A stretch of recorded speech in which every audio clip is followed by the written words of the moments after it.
Hey guys, welcome to another episode of LDC. You guys know my co-host Mike. Hello. And our camera woman Amber, who actually wrote some extra stuff here on our board now. She put actually with Chris and Mike on it. It was nice of her to do that. She watches too many late night programs, too many late night shows. But anyway, beside the point, as you guys can see from the title above this video, we are talking about in this episode comic book collecting. Yep. The do's, the don'ts, what we do, what other more professional people do, how to get into a comic series, how to get started, and the important things you should definitely know about. Hints and tips, yes. And then at the end, of course, we pose a question because the last episode was amazing. I know. I saw it. Vlogging is awesome. I like the vlog too. It's very vlogging is awesome. Yes. Interesting. Comic book geeks with internet, very dangerous. Okay. Yeah. Anyway, so let's start from the very beginning. Comic books in general. Oh, and by the way, ignore any noise you hear in the background because there are people next door that just moved in and they're basically building the entire house from top to bottom for some weird reason. But will not interfere in our thinking. Let's hope. Anyway, okay, so now we're going to start from the very beginning. You decided you want to collect comic books. For those of you who are interested in collecting comic books, this is a very good video for you because this is how you got to do it. This is how I did it. Well, not really, but anyway. Okay, you want to collect comic books. And what are comic books? Well, comic books are these thin books with two little staples in it. And we get them once a month. A lot of people call them funny papers. I don't call them that. I call them comic books, period. I don't know why people do that. But anyway, there are tons of different types of comics out there. There are superhero comic books, there's fantasy comic books, there's mystery, there's vampires, there's zombies, there's vampires versus zombies. There's a lot of genres out there today. Oh yeah. There's like tons of them. You got different stories. Different stories, different artwork. I ignore that. I'm ignoring that. I know, yeah. And there's tons of different genres. So there's hundreds of series out there. So the question is, what do you do? How do you get started? Which one do you want? Well, first of all, the big two. There's the big two, which have superheroes only. Right. It's a superhero world. And then there are the independents, and the independents that the big two own, which involve superheroes, but there are other titles. For example, there's Radical. There's Dark Horse, DC, Marvel, Boom. There's tons of comic book companies out there. So let's pretend you went on a place like Midtown and you went through every single comic series that there is out there today that comes out once a month. Yes, because they do come out once a month. And let's say you picked Superboy. I grabbed this comic at random from my collection. Let's say you picked Superboy. Okay, so now you pick the comic. Now when it comes to the big two guys, you have to understand certain series like Superman, Batman, Spider-Man, Avengers, things like that. Some heroes have multiple titles. So you're going to have to debate after, let's say you pick Batman, for example, you're going to have to pick if you want. I mean, you could get all 8 titles if you'd like, but let's say you can't afford to have all 8 titles. You have to pick which title you'd like after picking the superhero. Because there might not be one title that they might like, and they might like one or the other. Exactly. Each title has a different story. Yes, different story, different artists too. You gotta understand when it comes to comic books, you gotta like the story and you gotta like the artwork, or at least enjoy. You have to like both. It's basically enjoying the superhero and his or her adventure. Because if you don't enjoy both, or at least enjoy one and tolerate the other, then you're not gonna like it. There you go. In stereo, we gotta say. So let's say you pick Superboy, and you pick that series. Let's say Superboy had 3, and you just pick that one. Then you got to do the research to see if you'd actually like it, because you're not just going to want to go out and buy it. You want to know about it, and especially of course, if it's in the middle. The faster and easier way to do that would be Google and Wikipedia. Thank you. They have everything on the internet nowadays. Believe me, you go on Google Image, they'll have pictures at least of the first 2 pages of each comic book. And let's say you did the research and you still like it. Then you got to figure out which issue is jump on friendly. How do you do that? You come to people like I used to go when I was a kid, and like people like me now who do comic reviews. For example, Superboy 4, not jump on friendly. It's the second part to a story. You either go back and buy 3 and 4, or you'd wait till the storyline ended and then pick up from there. Or you can pick up the trade paperbacks of the series and start from the very beginning and lead all the way up to the new series. So that way you know what's going on in the superhero world. Right. Of whoever it is. All comic companies have made trade paperbacks, so there's no company, for example, that doesn't have a trade paperback. Yeah, because they have to know, because they do that to know what's and so then you collect, and you must enjoy the story and the artwork. If you don't, then my advice, and the best thing to do would be to drop it. Drop it and pick something else up. sometimes the first comic you pick isn't exactly what you like. With me, of course, Superman I've liked since day one, and I stuck with it. Other people don't like it. Michael, you started with Batman. Well, at first, but then after a while, I played the video game of Spider-Man and his ideals. Yeah, but I'm saying well. you dropped Batman first. This is before the game. Oh, you mean that? Yeah, I dropped Batman. Because you didn't enjoy it. That's what you got to do. If you don't enjoy it, you drop it. Because if you keep buying it, you're just going to grow a resentment for the industry and just stop collecting completely. Now, Michael, how did you actually start into... Michael, this is actually something Michael can discuss because Michael collected, and hopefully in the future one day again will be collecting Spider-Man. Yes. Well, the first series that I started collecting of Spider-Man was Quality of Life. Yeah, I remember that miniseries. The first time I read that, I was like amazed at the artwork and the story, but unfortunately I didn't get all the parts in New York. But when we took a trip to Virginia one time, we travel around a bit. Yes, there was a comic book store that had all the issues of Quality of Life, and I thought, why not buy all of them, so that way I know how this occurred and what happened, so that way, you know, and when I've seen all the other series, like the series on TV, and what he stands for, with great power comes great responsibility, after seeing that, I've grown very fond of that superhero, because he's like one of my all-time favorite heroes. In a way, that was your research. Yeah, and that was my research, just seeing what he is, and I did go to Wikipedia a couple of times, or Google, but there are others too, but if I had to choose my main one, it would have to be Spider-Man, hands down. And Superman, he's good too, though. Yeah. But you only collected Spider-Man because I was getting Superman. Yeah, but there are tons of titles I collected. Like, after that, I collected Amazing Spider-Mans, Ultimates, Spectaculars, and even the regulars. What I don't like what they're doing, though, is the past and present, like, oh, he knows Mary Jane. And that's another thing. When you get into comic books, you see, this is a perfect example. When you get into a comic book, you start to grow a attachment, and you grow a resentment for any type of big change. It's like saying, why are you doing that? Just keep the story straight ahead instead of going back in time and forward. It's confusing. I understand. It's okay. Calm yourself. Yeah, I'll go. Anyway, now let's talk about the do's and don'ts with comic books. Let's start with the don'ts. Would you like to start, Michael, with the don'ts? Okay. Don't. Okay, the don'ts for comic books. Now, I know in not every comic book, like some comic books, you know how they have these little like mini games like Find a Maze and Circle Word, and you tend to draw and coupons that you cut out. Posters. Yeah, it's good to do that unless you're planning to keep it for yourself forever. But if you want to, like, let's say, sell it on the internet in the future, let's say, then I would really strongly suggest you don't do that at all. I mean, if you want to do it to keep it and not sell on the internet, then what all... By all means. That's like me. I only collect for my own collection and for my kids. But at the same time, I've kept everything in mint. Yeah. You want to keep everything in mint if you want to have a very clean collection. If you're somebody who's just going to throw it away, throw it into a box somewhere and forget about it, then why not? You do what you want. But my advice, and as Mike said, advice too, is don't write on it. Yes. Another don't. So yeah. So would you like to explain another don't, or you want me to do a do and then you do another don't? Oh yeah, and the don'ts also is that, I just remembered it by the way, is you never want to do any exposure to comic books, like don't put them in sunlight, moisture. Because this is paper. This is thin paper. Moisture, you know what it does to paper. Heat will warp the paper. Forget it, it'll be long gone. And my favorite one, sunlight. Aha. I've passed a few comic book stores that do this. Not just one. A lot of comic stores do this, and they don't realize it, I don't think. Some people don't realize it. For example, you cannot stick a comic book in the sun. For example, here's a Spawn #1. This is a clean 9.5 grade Spawn. Right. Now, this is a Spawn #1 that was in the window, in a comic shop's window. As you can see already, the dye is completely warped. Yeah, you could tell it's off color. You can see a perfect difference in both comics. Right. I mean, I don't know if this renders this comic, if anything, completely and utterly worthless. It's not worth the comic paper it's printed on anymore.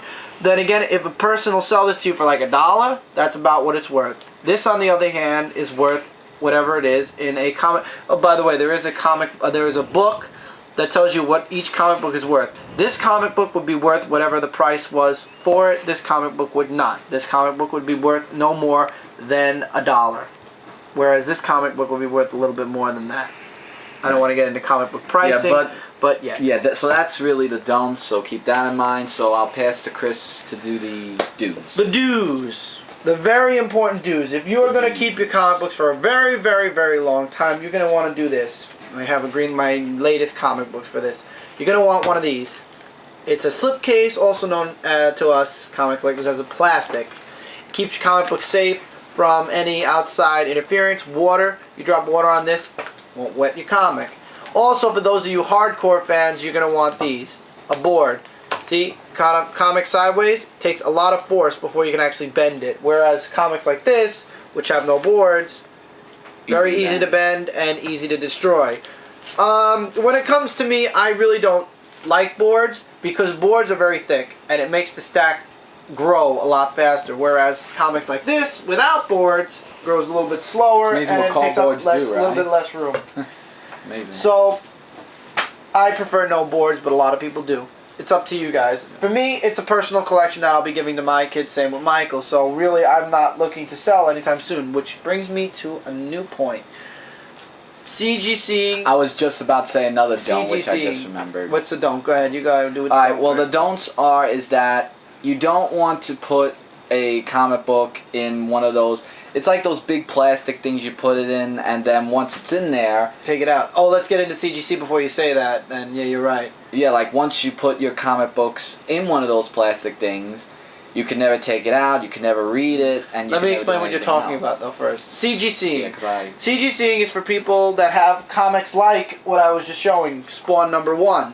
#1 comics or big event comics that are worth a little bit more, and I stress a little bit more than the average comic or the price that it initially came out with.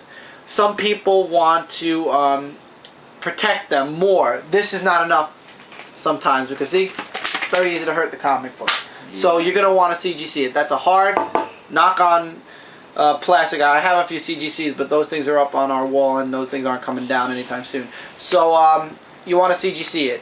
My advice though, CGCing is very expensive. If you're going to CGC anything, especially autograph comics, you might want to CGC those. Those comics are really worth money. Those are where you start spending the big bucks. When you get artists and writers who actually sign comic books, those comic books are worth a little bit more also than their asking price. Hopefully someday I could get a Spider-Man 1 signed by Stan Lee. Yeah, good luck. That's a $1,000 comic book. Yeah, I don't think I'm going to have that. So you want to do that. You can CGC. My advice, build up a huge stack of comics you want to CGC. Pay for 1 year subscription because it's about $100 for the subscription alone, and then you got to pay about another $200-300 for the comic books. But by then you have everything you want CGC'd. You can let your membership die in a year and you're done. If you're gonna just CGC one comic a year, don't bother paying the $100 a year for the discount, because the discount is like for 3 comics, and then you got to start paying standard price anyway. But I'm not getting. But by the way, speaking of stacking, we should talk about our next one, which is storage. Yes. Of where we store our comic books. This is our personal. Before you get into personal, this is our personal way of storing things. There are things called long boxes. They're about comic book length and about, let's say, about this long. Or longer than that. And you put the comic books directly in it. You put dividers, and you can have the whole series line out. We don't do that. No. We don't buy long boxes because first of all, one stack in one long box, too small. Take up too much room. Now you can get into our store. This is our method. So what we do with our comic books is that first we get a large box, like not small, medium size, like a big box. Like a bleach box, canister box. Yeah, like a bleach canister box. And what we do is that we put our comic books in order, like series. Like for me, I did Spectacular Spider-Man, then Amazing, then Ultimate, and Quality of Life, which was a mini-series, and etc. Like you want to put in mini-series, but then, you know, it stacks up very quickly, with or without cardboard. I mean, it's like yesterday. In 2 years, you'll be surprised. Right, it's like yesterday. I just started collecting the Spider-Man Quality of Life comic books, and I look at my box and I'm like, wow, so many months have passed by already. I have a whole stack. You really get amazed, but also it's an enjoyment that I like. Absolutely. You know, I mean, I like the way they did the story, and even though to be continuous, I was like, I gotta wait for the next issue. Yeah, I remember people that complain about the to be continued part. Yes, but that would be me. Yeah, and her too. But like yours too, like Man of Steel. Oh, there's tons. My tons of Superman, titles. forget it. I started in 1998, and we are now in the year 2011, and I have at least 8, 9 boxes. Oh of yeah, comics. there are a lot of boxes. A lot of boxes. I have like about and these two are or the three, big right? boxes. In these big boxes, we have 2 rows, a big middle row, and then 2 top rows, and they fill up. You'd be very surprised if you get into a lot, especially if you get into a lot of series. Man, do they stack up fast. Oh, yes, they do. One series stacks up fast. Imagine about 12 series. Those things stack up uber fast. I'm talking, I got plastic bins this big. I have one whole bin already filled. Trust me, he does. A lot. But like I said, I have like 2, 3 boxes because after a while I slipped away from it. So it's enjoyment. Now you guys have to also realize comic books don't just stop at these little books. Comic books reach out to tons of different genres. For the kids and for us adults that like to stay young, there's the cartoons. Yeah, that was a good. That was a good series. I remember watching that as a kid. And then let's say for the more mature audiences, there's the TV series. Yes, Smallville.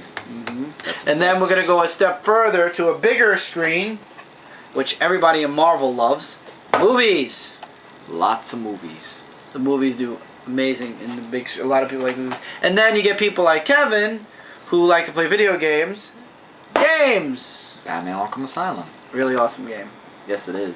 So Absolutely. comic books, hell, we've even got our own freaking newspaper. Okay, this is Comic Shop News, issue 1237. Okay, and this is current day one. Yes. Okay. You can pick this We up. have our own Yeah. newspaper. There's a newspaper dedicated to comic books. So comic books have reached every aspect of the world. Apparel. There's apparel. There's jewelry. There's figures. There's so many things that we can't show everything. There's posters and postcards. Yeah, there's like Stamps. just everywhere. You know, it's like no matter where. Stickers. And books. Books. Lots of them. So yeah, but you know that's how it is. And In the statues. comic book world. We're And it still also, going. but you know what also touches like us really? It teaches you a valuable lesson For sometimes. kids. For kids, For younger kids especially. especially, yes. It teaches you like the rights and wrongs and how people go the- about the- everyday life. The superhero part. The superheroes. Yeah. The anti-hero ones don't teach you nothing. No, I wasn't saying the anti-heroes. Thanks for pointing out, actually. Just the superheroes. Because we know Superman, he fights for truth and justice the American way. That's why I like him. Right. And I like Spider-Man, like I said before, because from what his Uncle Ben said, with great power comes great responsibility. And how he stuck He's to his also- word. He's got his moments of coolness. Yeah, but he sticks to that. And of course, there's always strengths and weaknesses that our heroes have. But I won't get into detail with that. Maybe in the next episode or so. Now, also speaking of cost, let's talk cost. Annuals are very expensive. We're talking $5 to $6 a pop. Regular comic books from DC now are now $2.99, $3 per issue. And Marvel, of course, is still doing their $3.99 for certain comics. So this is a big spending thing. It's Big a lot of money spend. you're spending. It's a lot of money. I've spent some weeks $20, but then other weeks I've spent $50, near $60 for Wow. comic books. But that's because I get a lot of series. But once yeah. again, it's a lot of money. You need to have extra spending cash. It definitely is not like chump change. It's chump change for one issue a month, but when it comes to getting the issues in the miniseries, it could bring you into a good amount of money. We got 29? Oh no. 19. Okay, we're good. Okay, yeah. And it could range you a good amount of money. Which brings me into my next point. Value. Oh, Comic yes. book values. I've heard so many people do this, and we're going to have another video dedicated to this, but until then, so many people think, okay, I now have the annual for 2011, I now have the 4th Superboy comic book of Volume 2, I now have the War of the Green Lantern Prelude, I have very expensive comic books, they're going to be worth a lot of money in the future.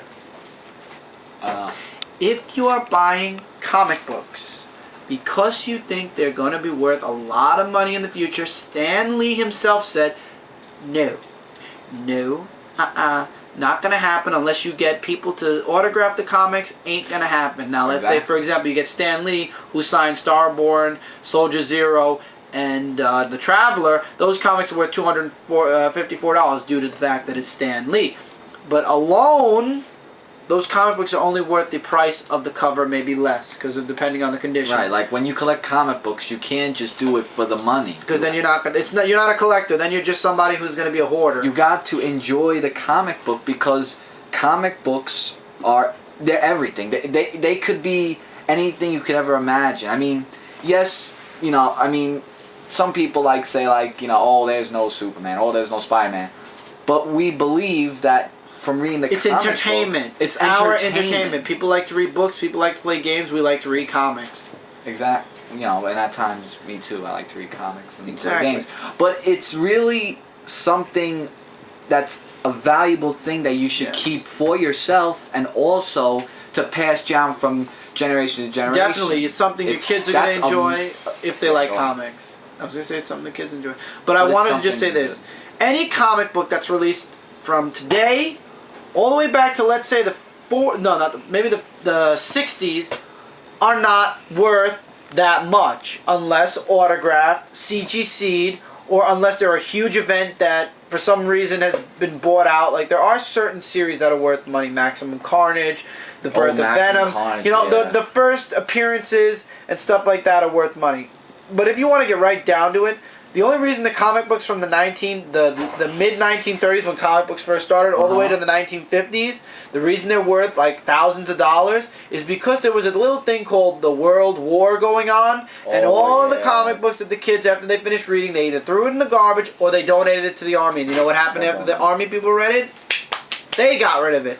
So there are I hate that too, but that was back then. But I know, there are a very limited amount of those comic books left, and they're not in the best condition either. That's for sure, because they didn't have plastics back then. Even the plastics aren't really in that good condition either, because sometimes they're a little like... No, I'm saying that they weren't plastics. No, I know what you're saying, but I'm just saying for today. So that is why those comic books are worth the amount of money they are. Nowadays, you can find anything. We have computers that make literally millions upon millions of copies. We have second printings, third printings, fourth... That Obama Spider-Man comic got 4 printings. And they have Bloomberg also. That got its own printing too, yeah. There is ample amounts of comic books nowadays that, trust me, you won't miss them. You won't find it hard to find unless you find a jerk on eBay that wants, let's say, $50. Like, for example, I found Spawn #1 for $10. It's a #1. The actual very first Spawn ever. $14. That was it.